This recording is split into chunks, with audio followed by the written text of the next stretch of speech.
Okay, good morning, everybody, and welcome to 5G Expo Europe. And we are lucky enough this morning to have a live panel on staying ahead of the network, business transformation through 5G. And we've got a collection of international panelists. Just saying what a shame it is that we're not face to face, but it's better than not doing it at all.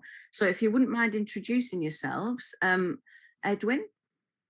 Yeah, sure. I'm Edwin Bussum. I work as a strategic business development manager for KPN, which is the incumbent telecommunications company in the Netherlands. And my specific focus area for the last few years has been around the use of 5G in a mobility context. So that's road going, rail going, water going, transport of people and goods. Fantastic, really helpful. Thank you for the little summary. Bertrand. Hello, yes, good morning, everybody.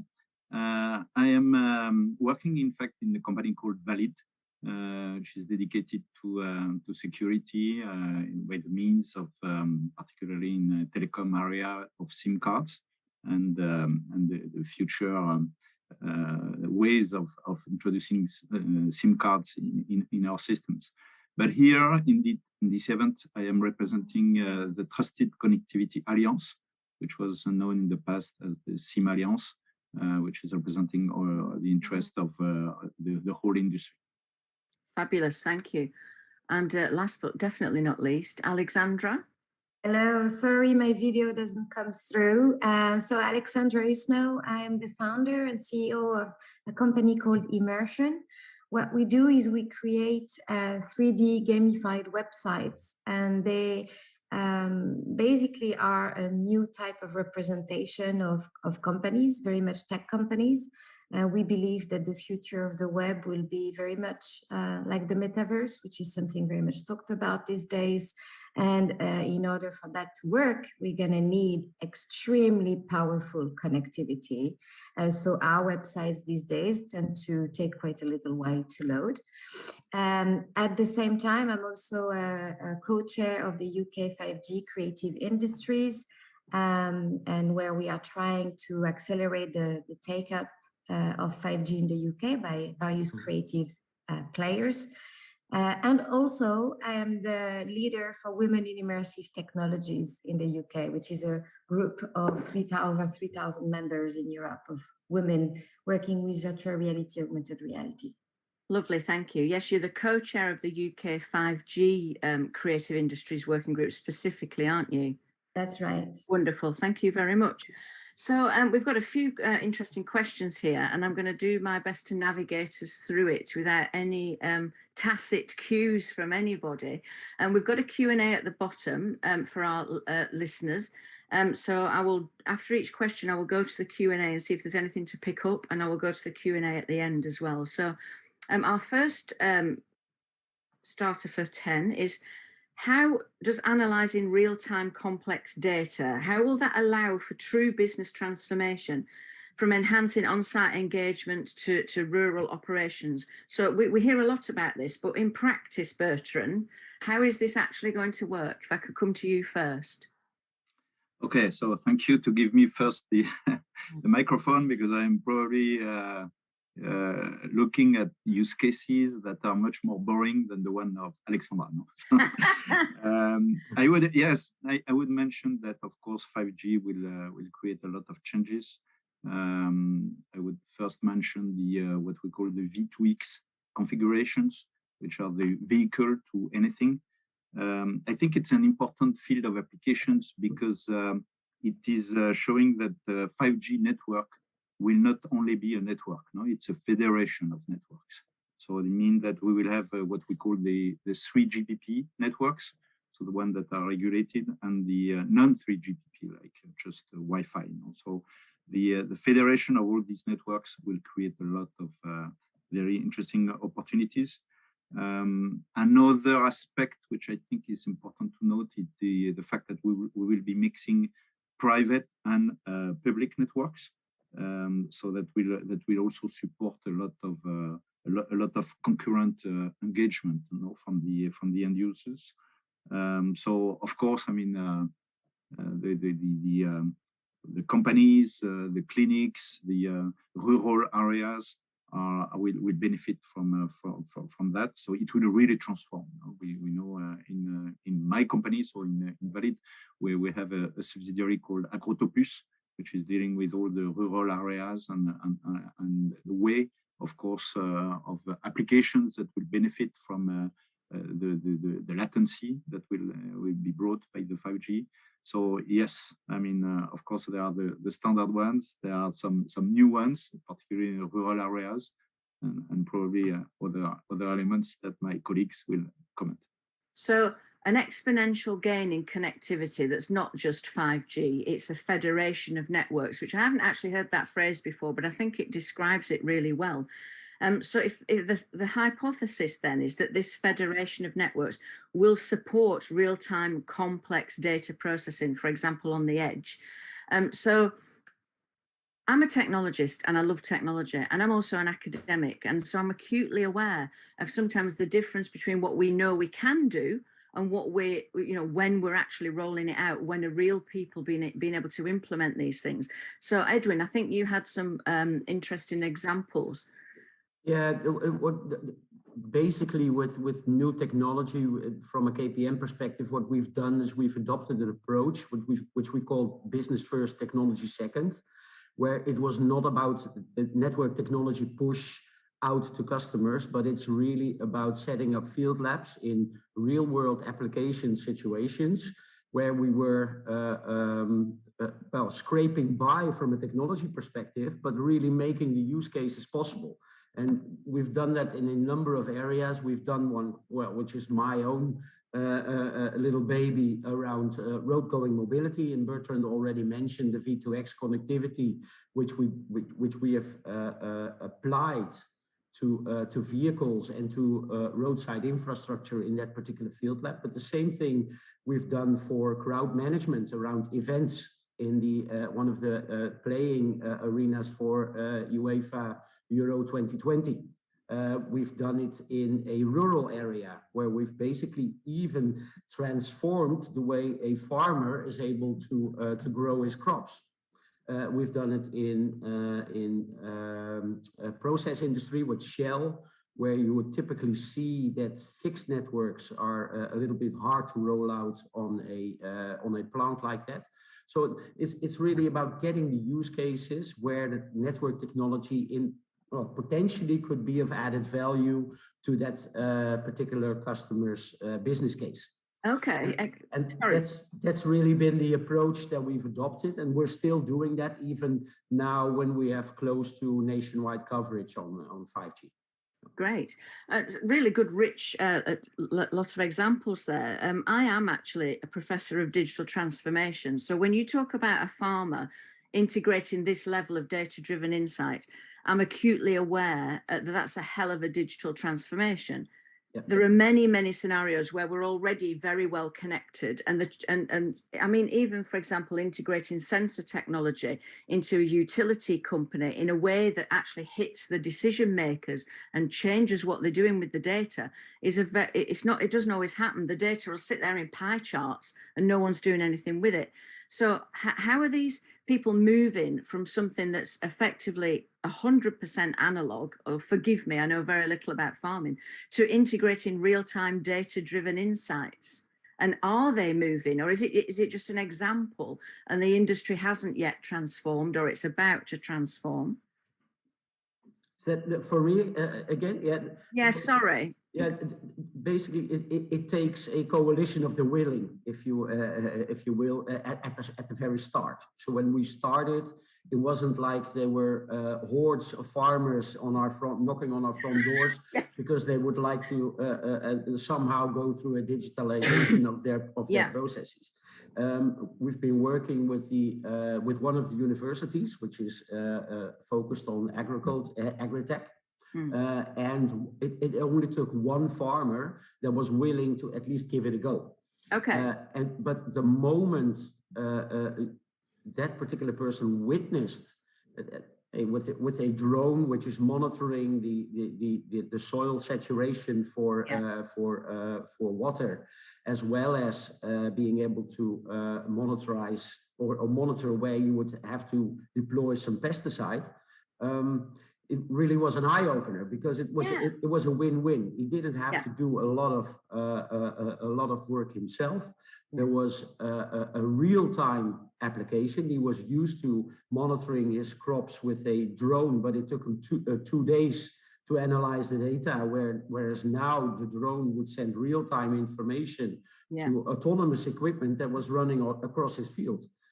So it basically it took a lot of time out of the equation, but it was a money saver as well, because if you are a little bit more specific on where you would deploy pesticide and where not, you're saving on this material on the one hand, and on the other hand, you get crops that are better for general health. So fabulous. It's about getting together and exploiting where the potential added benefit could be of moving towards more real-time monitoring. And some other use cases, it's a lot more easy to, if you're using a drone to stream real-time images of the North Sea to see whether there are any people at risk of drowning. You don't want the drone to fly back, take out the SD card and analyze the video image, because so that's the sort of stuff that we're really using the technology to make a difference.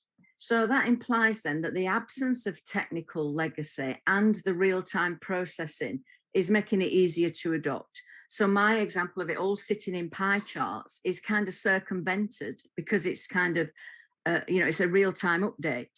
So you're not just looking at the information afterwards. Well, another great phrase there, a coalition of the willing.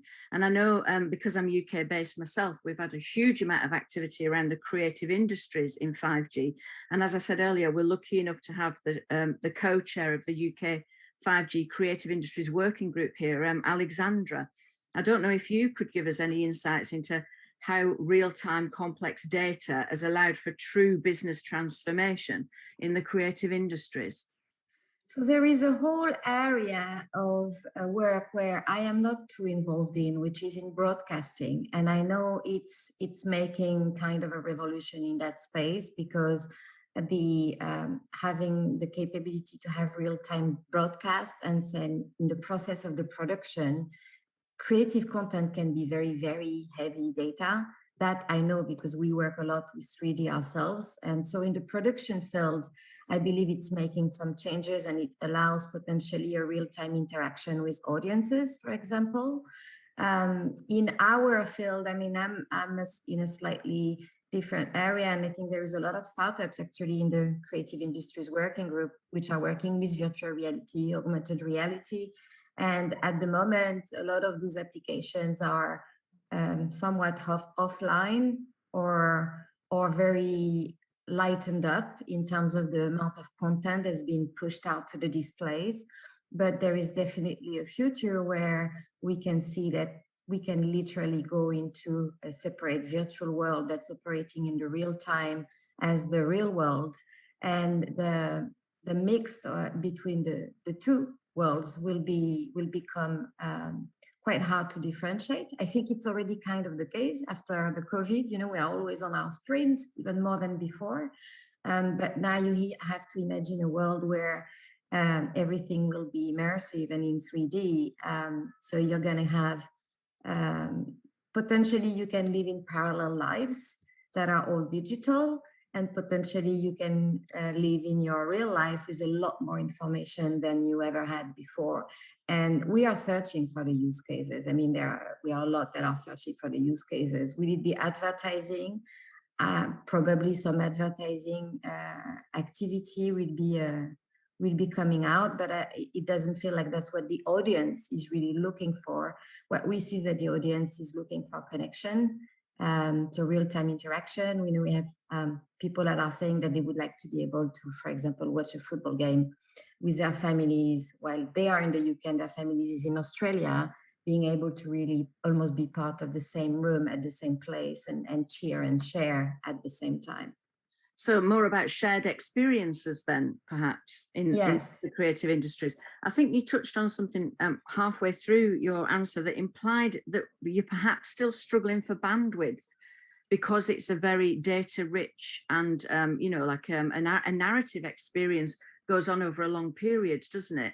So I would have thought, you know, it perhaps takes a lot more of the type of thing we think that 5G can do. Are you finding that you've got low latency and untethered VR, or again, similar to the question I gave earlier? Not yet to the Yeah. level that we are all dreaming in the industry of VR, AR. We are all dreaming about, you know, the real parallel universe where the differentiation between reality and virtual is seamless.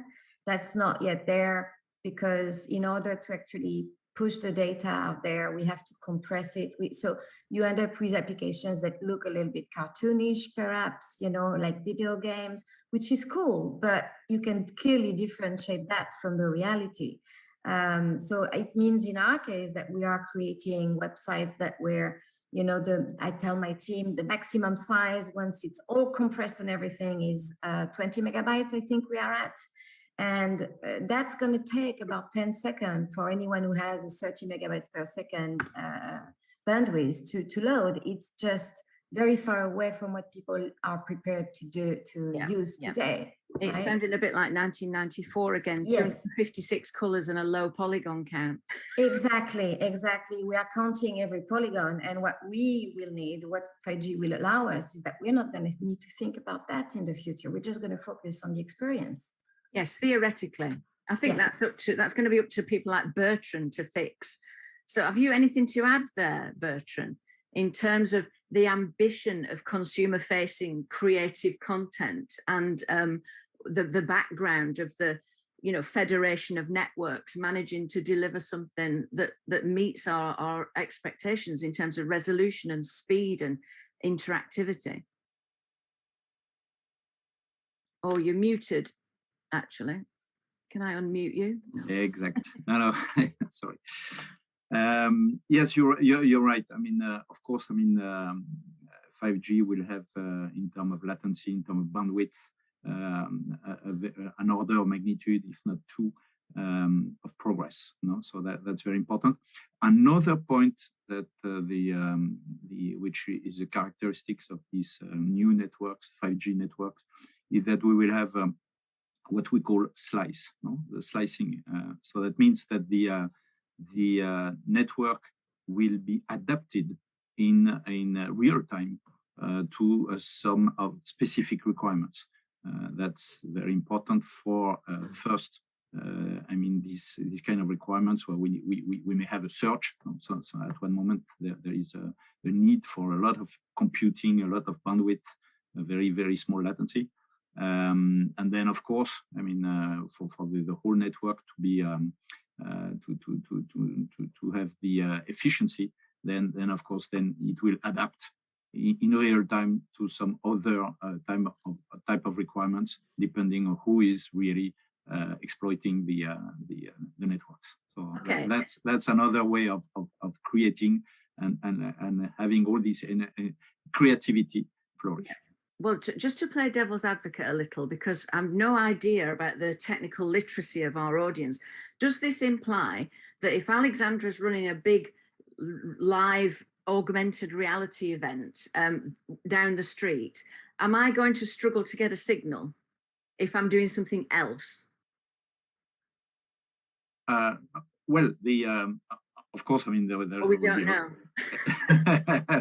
No. What is important is that the characteristics of the network will be tuned to the requirements. No? Yes, so I know the theory. Yeah. I'm just wondering how it might pan out. Perhaps we'll have to wait and see. Yeah. So of course, I mean, the idea would be to mutualize and to have to dedicate some resources on certain requirements at certain time. Of course, I mean, there is a physical limitation, the Shannon. I mean, of course, I mean, the global information that could be brought to a certain situation will be at one moment physically limited. Yes.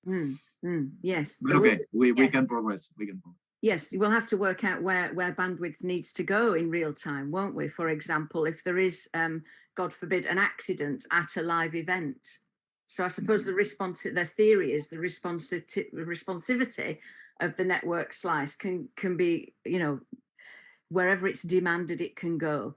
Which brings me on to the next question, really, about what is the shift from a quality of service to a quality of experience? Now, I have some opinions on this, which I'm not going to share because I'm the chair, and I've spoken at length because my expertise is human factors.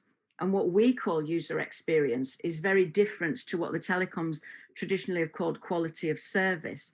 So I don't know, Edwin, if you've got anything to talk really about the legacy of QoS and how all the federation of networks take us towards a true QoE.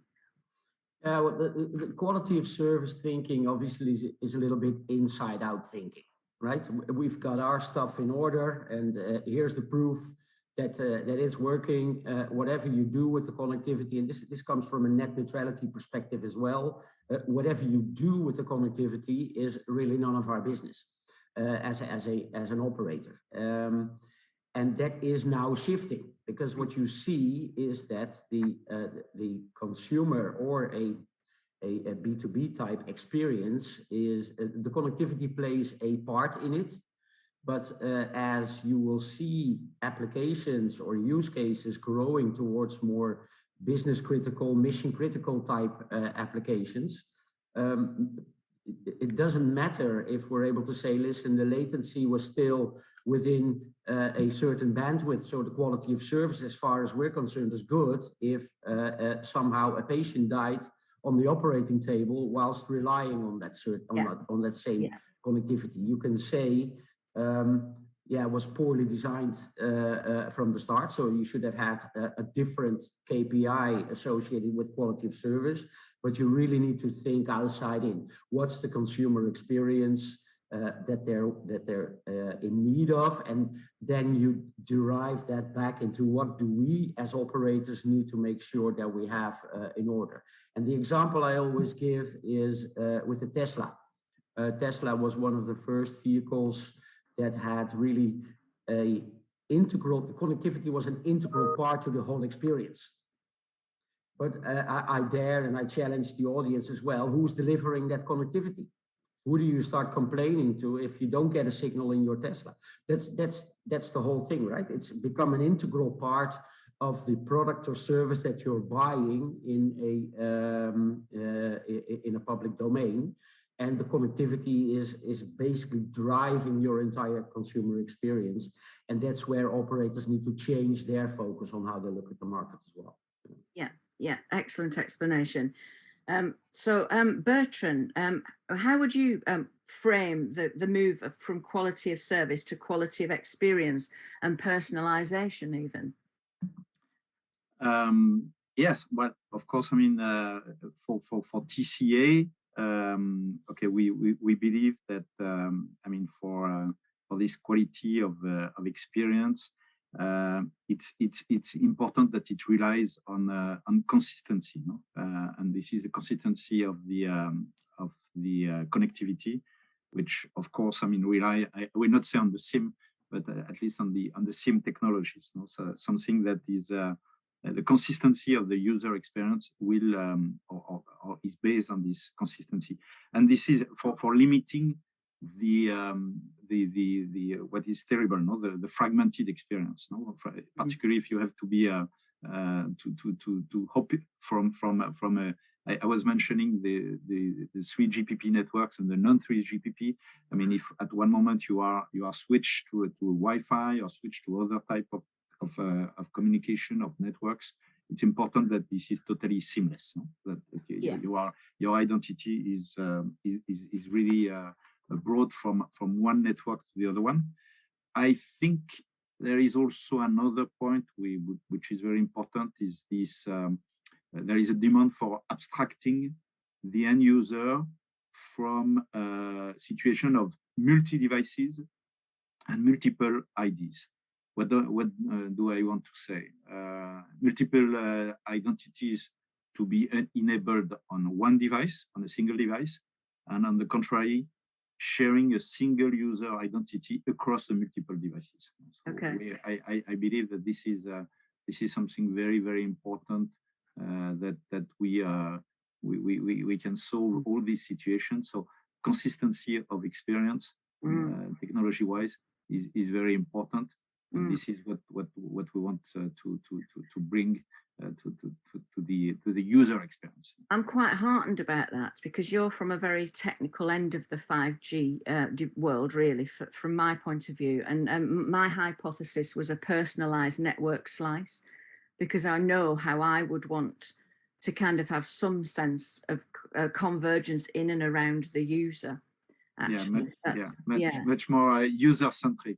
That's an interesting concept. Yeah, no, I don't want to log in and out of my fridge and log in and out of my car. I'm not interested in all that.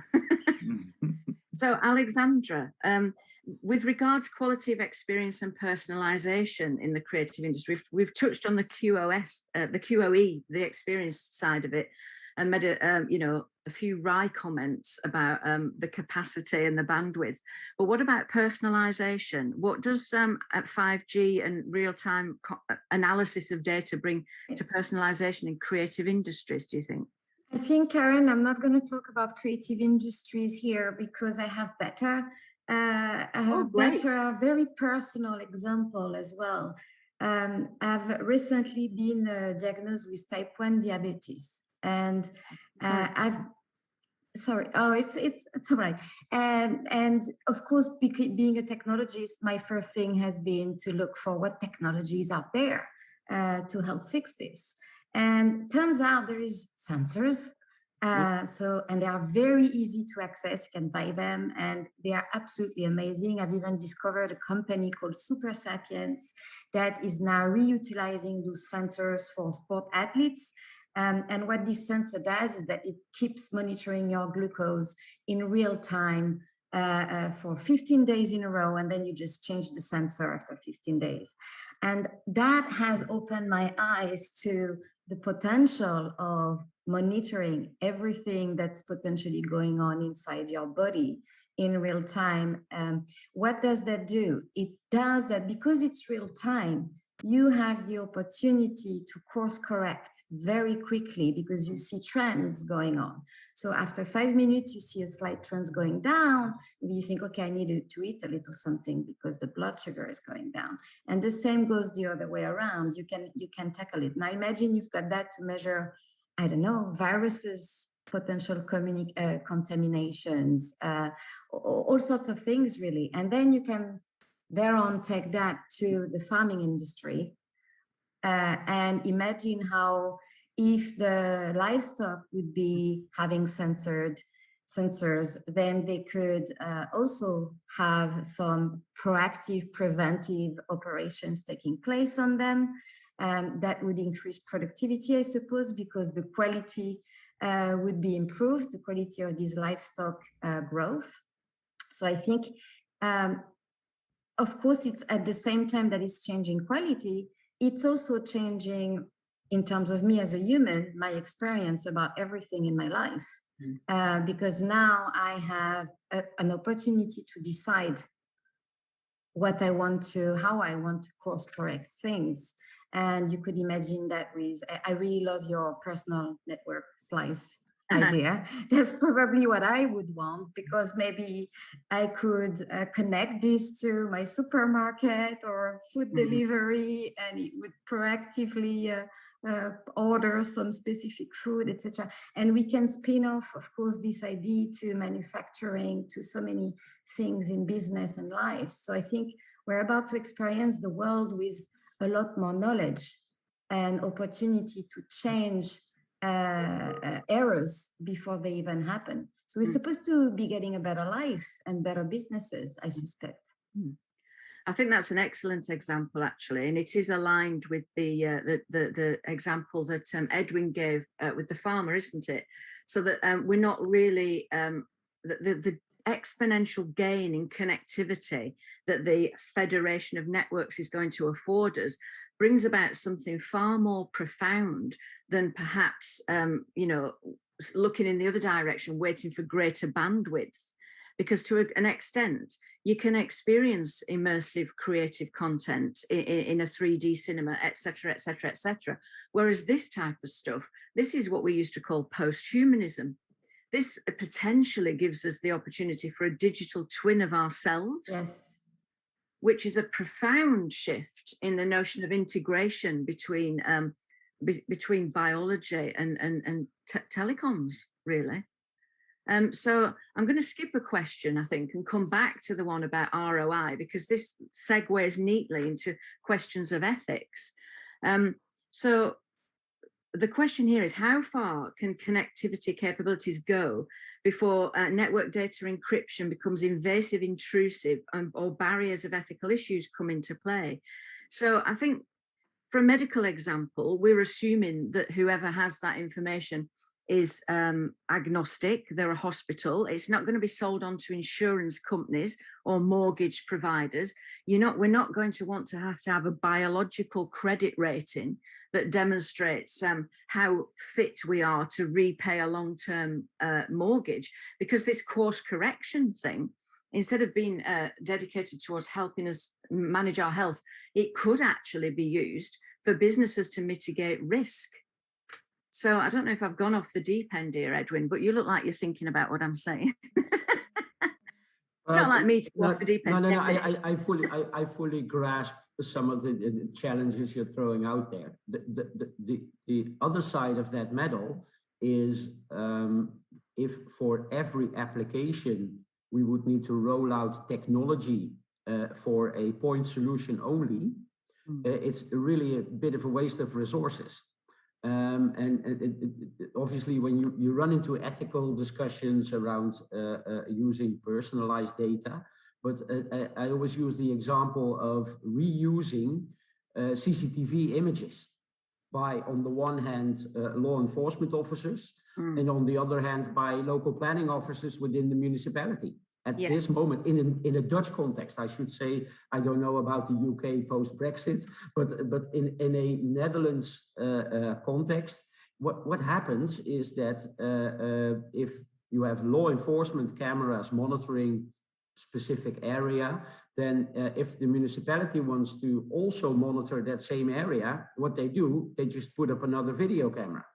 And that's the downside of it. So reusing, you don't want cities that are completely overcrowded and require additional nuclear power plants to be able to be powered, just in order for everybody within the entire value chain to reach their own business transformation goals.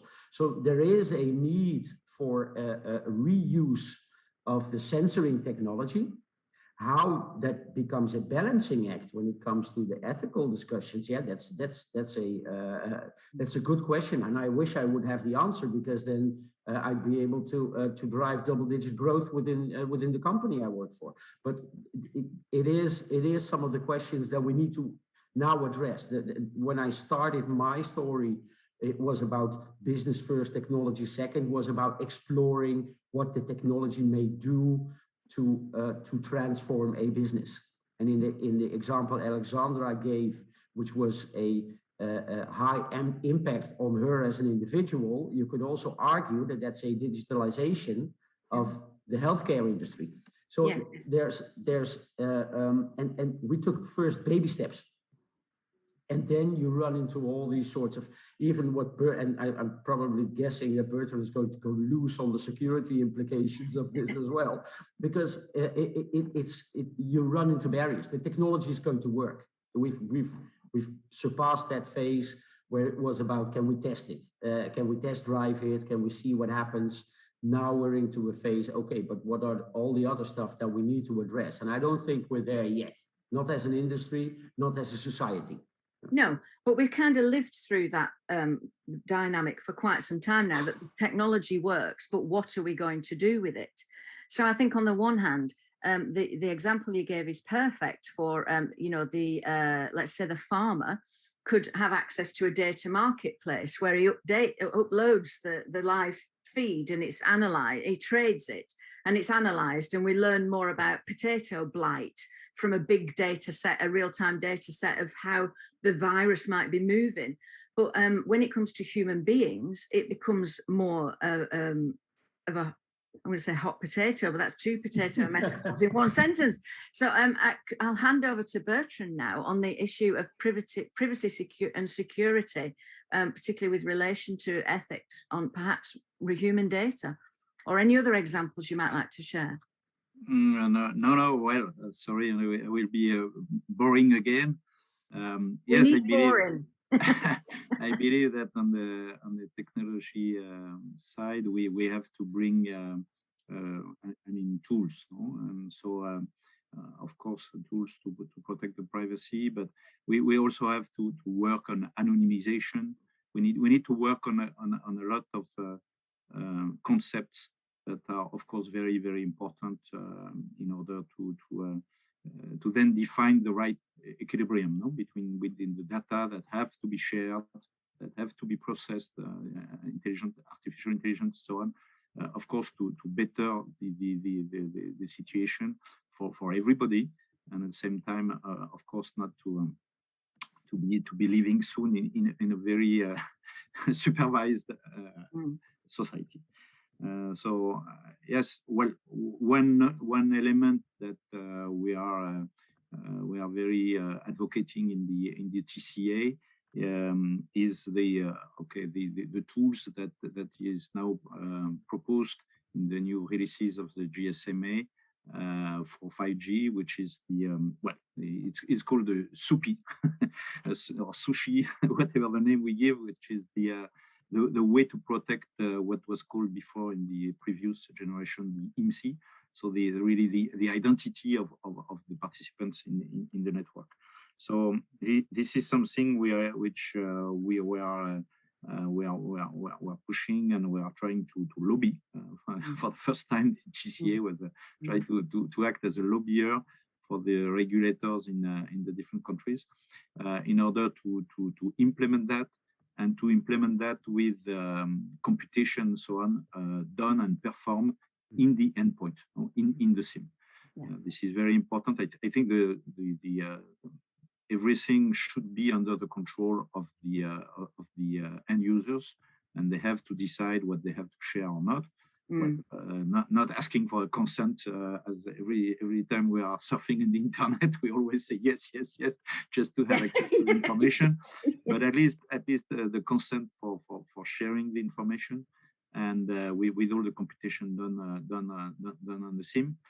But okay, it's as anonymization and so on. It's education, and it's a tools that we are providing, and then of course, I mean, as a global society, we have to design the rules and to design the right applications. Yeah. I think that the most we can hope for is the digital transformation of existing policy in different domains before we get on to different issues. But because I am a Westerner, I agree about the end user owning the data. So we've just got a couple of minutes left, and I'm wondering if we can sum up where is the increased return on investment from this full evolution of network functionality, do you think? Alexandra, do you want to say anything on that?